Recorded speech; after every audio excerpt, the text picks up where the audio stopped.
study your history and know that in your history there is the beautiful, there is the nasty, and there's also the ugly.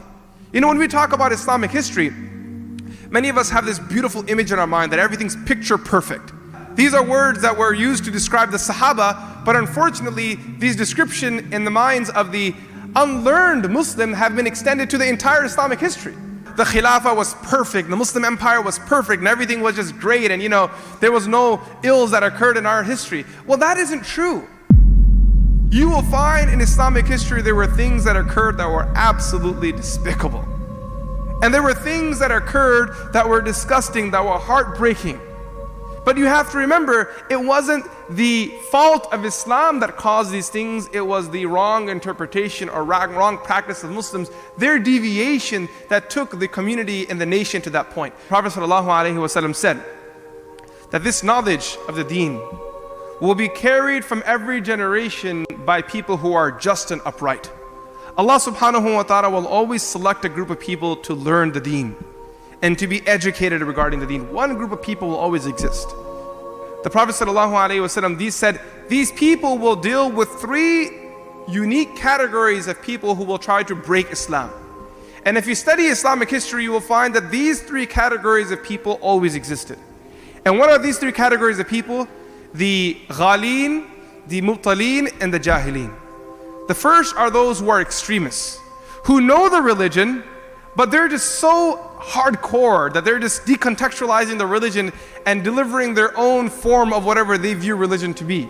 And at the cost of it, they're dividing societies, dividing people, breaking them down. And then the second part, the Prophet ﷺ says, the mubtalin.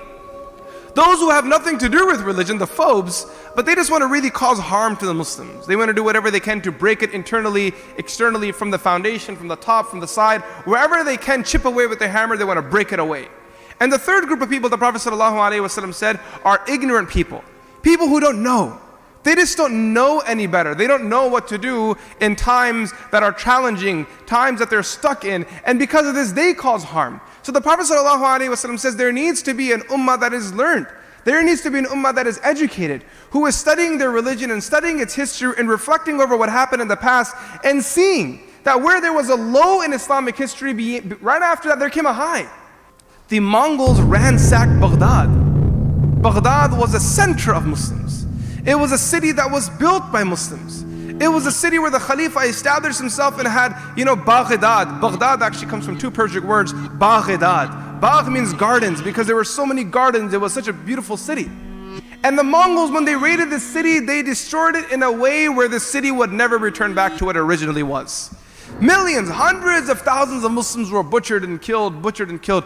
This wasn't an incident in isolation. This era wasn't in isolation. Not too long before that, the Crusaders just ransacked the Muslim lands. And at the end of every difficult moment that came, Allah subhanahu wa ta'ala gave them a leader who came, who lifted the spirit of human beings, who lifted the spirit of Muslims. There's a famous scholar from the subcontinent by the name of Sheikh al-Hind. He was called Sheikh al-Hind, Mahmud al-Hassan.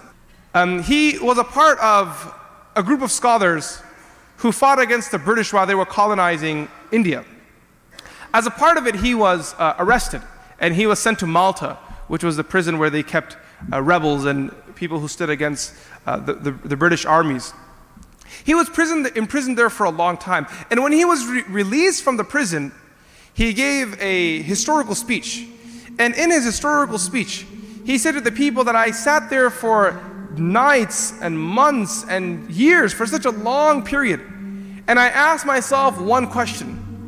He said, I asked myself, why is the Muslim Ummah where it is today? He said, today, now that I've been released, I find my answer to a degree. And I studied through Islamic history and I found that every time the Ummah was on a low, it was a result of two things. He says the first thing, they had left the Quran. They had become far from the Quran. And the second thing, they had lost their unity. Every group became about themselves.